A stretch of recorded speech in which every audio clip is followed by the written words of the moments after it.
Hello, this is Natasha, and I'm dropping by because my great friend Prince Bertie the Frog wants to tell me a Halloween story.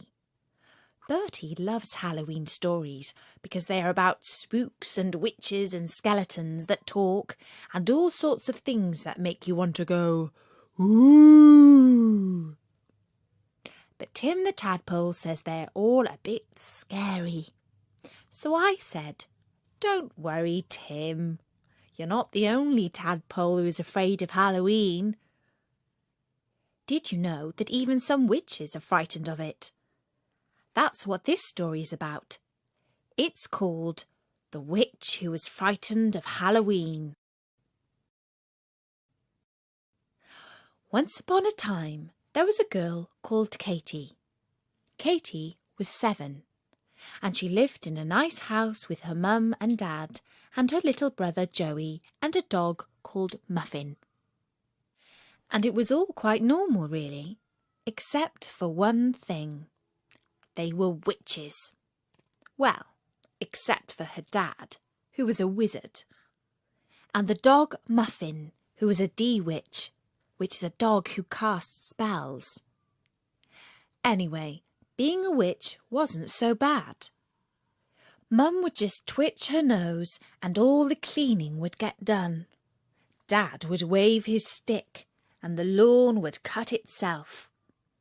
Muffin would click his paws and a few dog treats would tumble out of the sky. They'd even taught Katie some magic. She knew how to make her homework do itself, and her room got tidy just by twitching her ear. But there was just one thing Katie really didn't like. Halloween. Once a year, when the leaves were falling off the trees and the nights were getting longer, all the children in her school and along her street would get terribly excited about Halloween.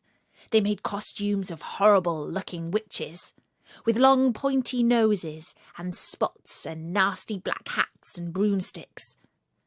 And Katie said in school, "Witches aren't like that really. My mum looks quite nice." And all the other girls fell about laughing. "Katie thinks she's a witch," they laughed. "She's ugly and horrible, just like a witch." And when Katie went home that day, she was really upset. She cried and cried and cried. And when her mum asked her what the matter was, she said, "Everyone hates witches, and they especially hate them at Halloween." And her mum tried to explain that although some people didn't like witches, it was also quite useful sometimes, like when the washing up got done all by itself. "I don't ever want to have anything to do with witchcraft again," said Katie angrily. But on Halloween night, all the girls from her school were organising a trick-or-treat tour of the street. And Katie didn't want to go, because she decided she didn't want to have anything to do with witchcraft. Never, never, never. But her mum said she had to. Because a witch can hardly stay in on Halloween. And she whispered something in Katie's ear. Do you know what it was? Well, I'll tell you in a minute. Anyway, Katie went to join the other girls, and some of them started laughing at her. "Katie doesn't have to dress up because she's already a witch," they laughed. And Katie felt cross and embarrassed, and she decided to say nothing. At the first house, they got loads of sherbet lemons. At the second, a jumbo pack of sweeties. At the third, loads and loads of crisps. And at the fourth, a giant packet of chocolate biscuits.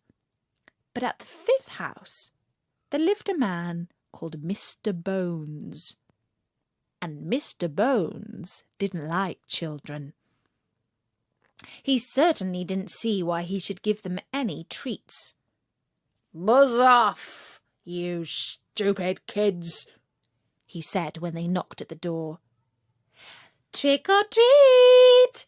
Trick or treat! Cried the girls. Yes, well, I think I'll take the trick, if it's all the same to you, said Mr. Bones, and a horrible smile creased up his face. Because you're just a bunch of stupid little girls, and you don't scare me. But one of us is a real witch, said Amelia, the biggest of the girls. Yes, yes, Katie's a real witch, they all cried. And Mr. Bones just laughed and laughed. That's the stupidest thing I've ever heard, he said. Go on, Katie, said Amelia. Let's see if you really are a witch. And so Katie stepped forwards.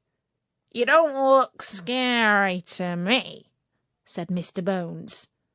You're just a stupid little girl.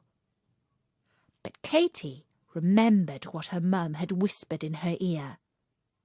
Do you know what it was? A special spell. So right then, Katie recited the magic words, and she wriggled her ear. And all the girls gasped in amazement, because suddenly Mr. Bones wasn't Mr. Bones anymore.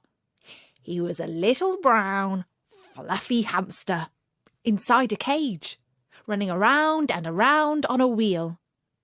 All the girls laughed and laughed. Katie leaned into the cage. Is it fun being a hamster? The little creature squeaked and shook its head. And Katie spun the wheel so that it had to run faster and faster. And then she recited the magic words, and Mr. Bones was turned back into a man again. I'll get you some treats, girls, he said very quickly and nervously. And he came back with tons of chocolate bars, fizzy drinks, biscuits, and even a new Barbie DVD for each girl. Please come back again next year, girls, he said. I'll have even better stuff for you. And he went back inside, looking very nervous. And as they went down the rest of the street, everyone had heard that there was a real witch out trick-or-treating that night. So they all gave the girls even more sweets and biscuits than usual, and even some toys. And Katie was the most popular girl in her class. You know, maybe it's not so bad being a witch after all, she said when she got home. And I think I'm going to enjoy Halloween from now on. And that was the story of the witch who was scared of Halloween. Now, that wasn't too frightening, was it? Even Tim the Tadpole liked it, and he is very easily scared. I hope you all enjoyed it too. Don't forget, there are even more stories at storynori.com, so drop by again soon and listen to one. Until next time, from me, Natasha, bye-bye.